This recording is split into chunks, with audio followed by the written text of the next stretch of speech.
Uma quadrilha invadiu uma empresa de segurança e transporte de valores em Uberaba, no Triângulo.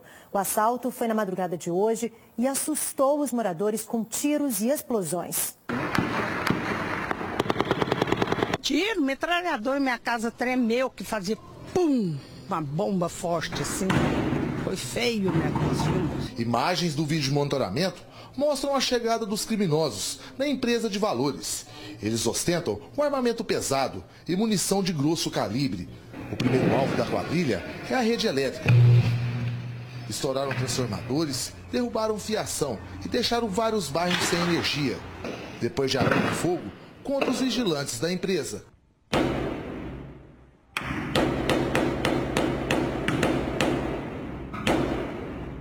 Foram vários minutos de intenso tiroteio. Em seguida, eles explodiram um cofre.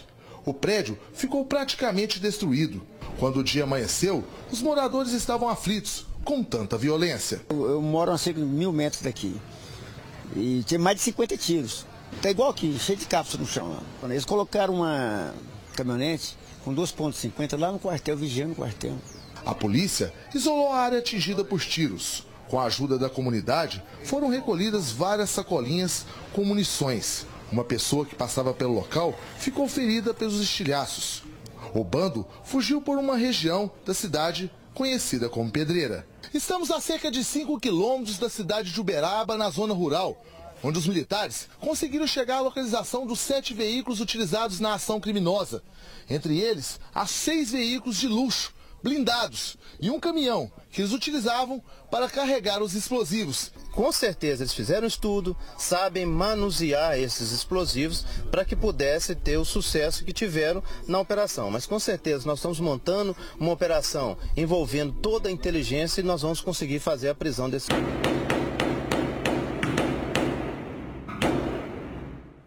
O valor levado ainda não foi informado e ninguém foi preso. Morreu na madrugada de hoje, em Belo Horizonte, mais uma vítima do incêndio criminoso na creche Gente Inocente, em Janaúba. A servidora Geni Oliveira Lopes Martins é a 12ª vítima da tragédia. A auxiliar de professora estava internada no Hospital João 23, em Belo Horizonte. Geni Oliveira Lopes Martins completou 63 anos no dia do ataque à creche, há um mês. Ela e outros funcionários tentaram apagar o incêndio provocado por Damião Soares dos Santos, de 50 anos. O vigia entrou na creche Gente Inocente carregando álcool na mochila. Ele jogou combustível nas crianças, no próprio corpo e acendeu o fogo. A professora Ellen Abreu Batista, de 43 anos, morreu tentando salvar a vida dos alunos. Mais de 20 tiveram queimaduras. 9 crianças morreram queimadas. Geni é a 12ª vítima da tragédia de Janaúba, que aconteceu no último dia 5 de outubro. Ela estava internada no CTI do hospital desde que foi transferida aqui para Belo Horizonte e morreu nessa madrugada. Segundo a FEMIG, ainda estão internados no Hospital João 23, que é referência em queimados no estado, 4 vítimas, 3 crianças e uma professora, que também segue em estado grave. Segundo a FEMIG, 4 pessoas ainda estão internadas no Hospital João 23. Uma mulher e uma criança em estado grave e 2 crianças estáveis. Outras 2 vítimas do ataque estão internadas no Hospital de Montes Claros, uma criança e um adulto. A Polícia Civil apresentou o homem suspeito de dopar e estuprar a filha de 14 anos. Os abusos aconteciam há pelo menos um ano em Vespasiano, na região metropolitana. Durante a apresentação, o homem de 48 anos se jogou ao chão. Ele sofreu um corte na cabeça e foi atendido por uma médica na delegacia. De acordo com os policiais, ele disse que quer se matar. O carroceiro, que não teve o nome divulgado, é suspeito de dopar e abusar da filha de 14 anos. Ela estava em casa, ela, uma irmãzinha de 4 anos e o pai. A mãe dela tinha saído para trabalhar, estavam apenas os 3 em casa. O pai dela deu um copo de refrigerante para ela e, passado algum tempo, ela começou a se sentir um pouco tonta e com a visão embaçada. Mas, segundo a vítima, ela pôde perceber quando o pai dela levantou o vestido dela, tirou o short e a calcinha dela. E aí ela falou assim que ela viu o seu pai passando o órgão genital nas partes íntimas dela.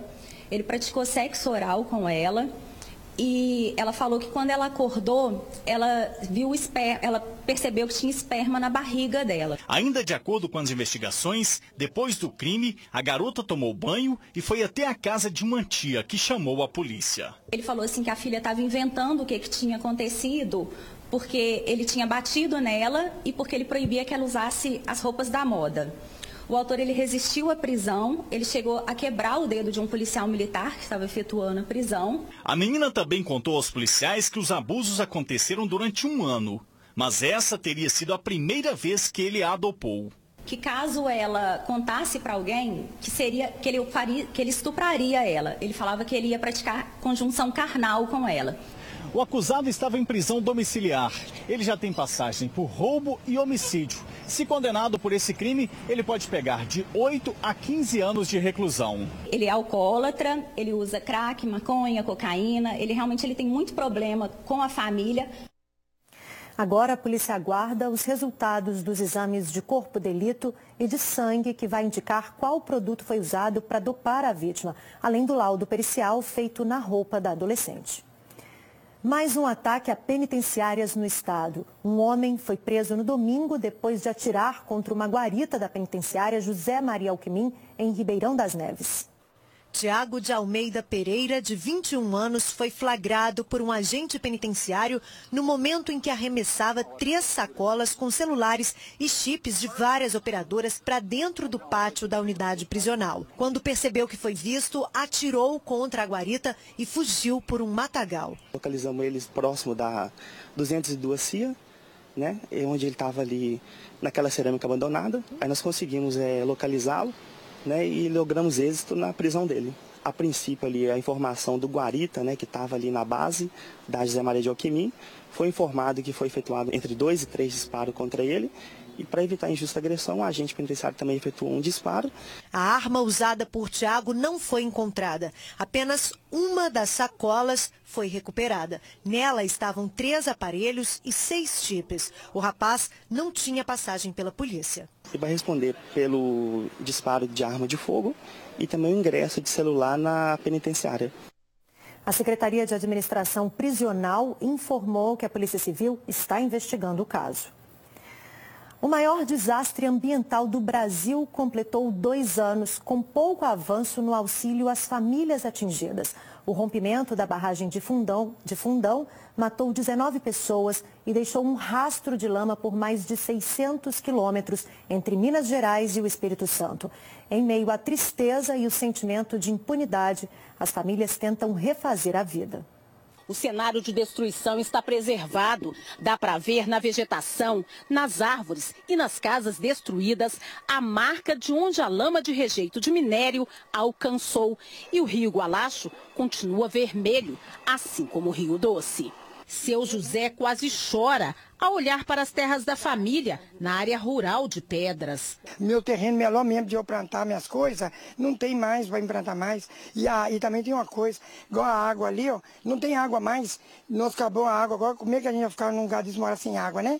Paracatu de Baixo fica a cerca de 20 quilômetros de Bento Rodrigues e também foi muito atingida pela lama. Cerca de 150 famílias que nasceram e viveram a maior parte das vidas aqui tiveram que deixar o local. Hoje na região há apenas cerca de 9 famílias que lutam para sobreviver sem nenhuma estrutura.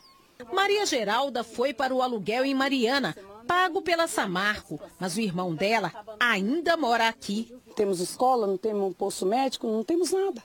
Se um passar mal aqui, morre. Porque recurso não temos telefone, não temos nada. O que vai ser de todos nós? Até quando vão esperar? Nessa entrevista coletiva, representantes dos atingidos pela maior tragédia ambiental do país denunciaram que o dique 4, construído em Bento Rodrigues após o desastre para conter o escoamento da lama, não está funcionando.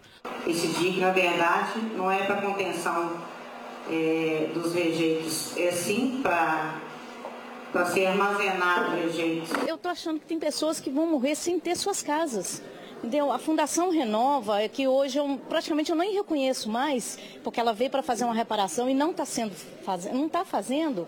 Eu acho que a Samarco, Vale, BHP deveria correr atrás disso. O Ministério Público também afirma que o consórcio formado pelas empresas Samarco, Vale e BHP Billington, responsáveis pela barragem que se rompeu, não está cumprindo os acordos feitos. O projeto feito pela Samarco para a reconstrução de Bento Rodrigues e a questão da aquisição dos terrenos, eles fizeram de forma totalmente equivocada.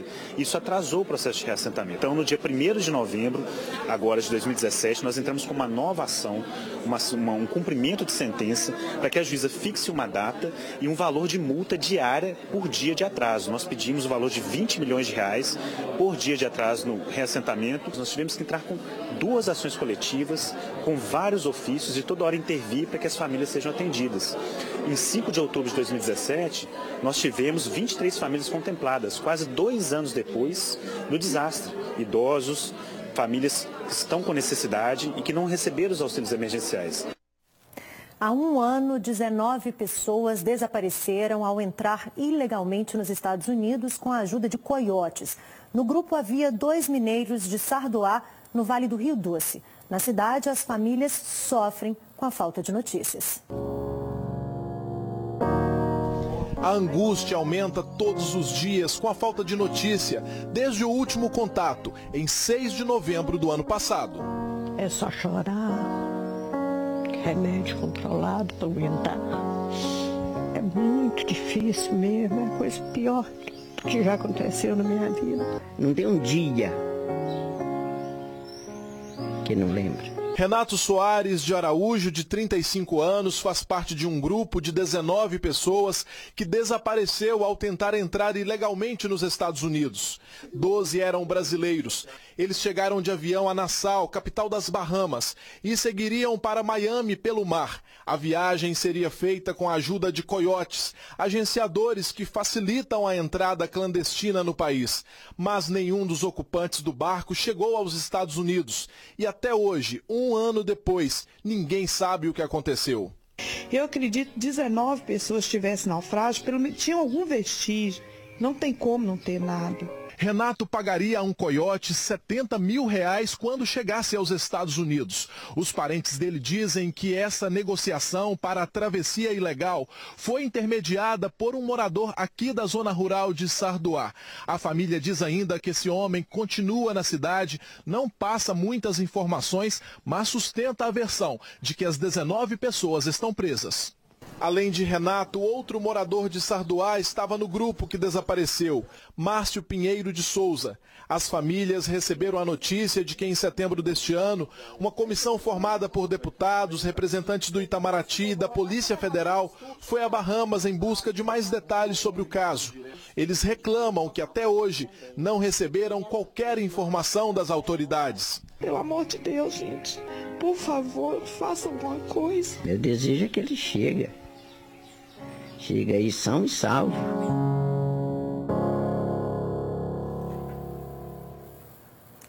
Nossa produção entrou em contato com o Itamaraty, mas ainda não teve retorno. 18 pessoas morreram nas estradas federais em Minas durante o feriado prolongado de finados. 136 acidentes foram registrados pela Polícia Rodoviária Federal entre os dias 1º e 5 de novembro. O número de feridos chegou a 141. Estimular desde cedo o hábito de ler contribui para o crescimento das crianças de tal forma que pela vida inteira elas vão colher os frutos dessa semente. Pensando nisso, um projeto do Grupo Diários Associados e da Livraria Leitura vai premiar iniciativas que valorizam a prática. Veja como participar do Leitura do Bem. Livro na sala, na prateleira e até debaixo do travesseiro. Na casa de Sandra é assim. A leitura é bem-vinda e as filhas adoram.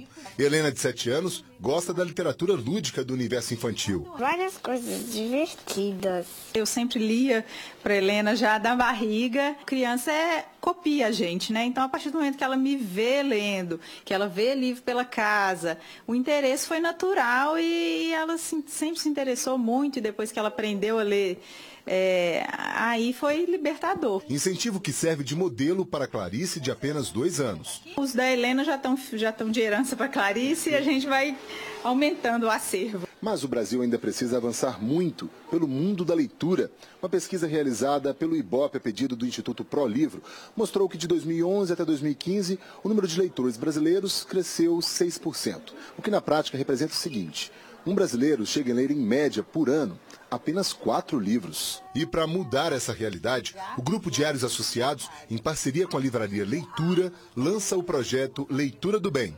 O concurso vai premiar projetos de instituições sem fins lucrativos que utilizam a literatura como um instrumento de transformação e crescimento nas escolas. 12 instituições serão selecionadas e levarão castelinhos como este, com cerca de 400 livros infanto-juvenil. Nós vamos estar abrangendo instituições, creches ou alguma escola mesmo que tem esse projeto de incentivo à leitura, principalmente para os jovens, porque o castelinho é voltado geralmente para os jovens, né? E tem instituições que não têm condições de estarem adquirindo tantos livros quanto a gente vai estar fornecendo. Para participar, basta entrar no site alterosa.com.br de hoje até o dia 26 de novembro e fazer sua inscrição. Depois disso, as propostas vão à votação popular. Daqui a pouco, a prevenção contra a dengue que deve ser reforçada no período quente e chuvoso. Nós voltamos já já, não saia daí.